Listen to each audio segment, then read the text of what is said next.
ترى أنا أريد واحد مليونير من هسه، أنا أريد واحد عنده فلوس أو أعلى من مستوى يكون. عشان تصير مليونير اوكي، هي شهادتي المدرسيه قدامك، فرجيني ايه مماكن من دول المواد تحكي على البرامج او على المسار. بدك يصير معك مصاري.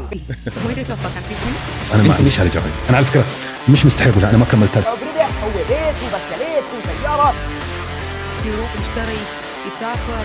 جاهل تو طالع من بطن امه، ليش بعدك ما مكون نفسك؟ لازم عندك ثياره روث رويس 100,000 متر. خاب اذا صار عمرك 20 وما صرت مليونير، طم روحك احسن. عليش عايش يا فاشل يا عمعة. اذا هيك الحكي اعوف المدرسه واروح اشتغل بالشهر 500,000. ما ادري شنو هذا الشغل اللي يجيب لك راتب موظف وانت عمرك 7 سنين، بس خلينا نحسب عمي. 500,000 في 70 سنه 280 مليون. تشتري لك البيت الزين والسياره الزينه، تتزوج بعمر 70 وتسلمها ثاني يوم ومرتك تورث البيت والسياره.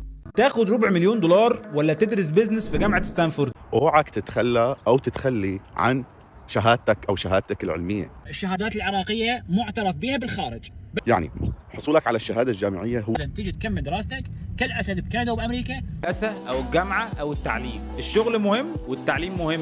ها طلعتوا تدورون شهاده؟ عم نحسبها حساب عرب. كملت دراستك على اعتبار تمتحن السادس بدون لا تأجيل ولا دور ثاني، وبدون لا دورات ولا خصوصي، لان تعرف احنا بعدنا نريد نبلش من الصفر، بعدنا مفلسين. طلعت معدل 57 مو 56، لا محشوم 57، يعني فوق القفاص بشويه. 4 سنين ماجستير ويا الدكتوراه، يعني يصير عمرك 30. مبروك عزيزي، صرت 30 جاد. بما انك جاد خلي نبلش، صار لك 30 سنه تدرس. هسه نريد تعيين مو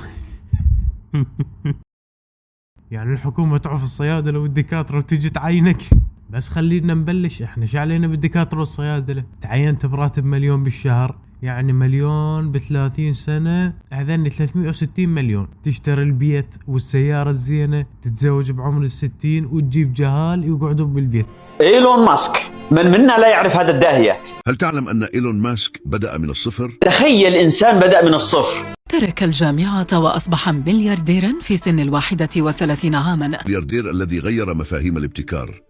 You were like the youngest person to become a billionaire. Is that right? ادري عمي وين لاقين هاي الكلاوات؟ هاي كلاواتك كل يوم لأول مرة تجيك. ايلون ماسك كان من عائلة مرتاحة، ابوه مهندس وطيار ومقاول بنفس الوقت، شلون ما ادري.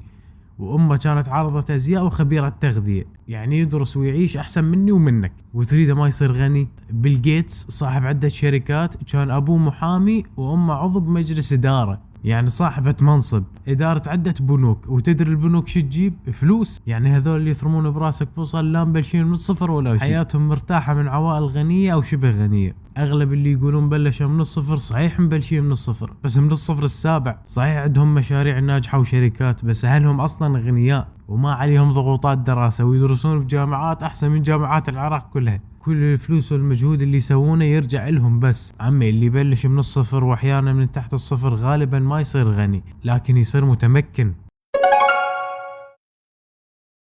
انت الحين تطلع امك من البيت، لا وتقعدها في ملحق، ما تستحي على وجهك انت يا اخي ليش تقعد امك في ملحق 4x4؟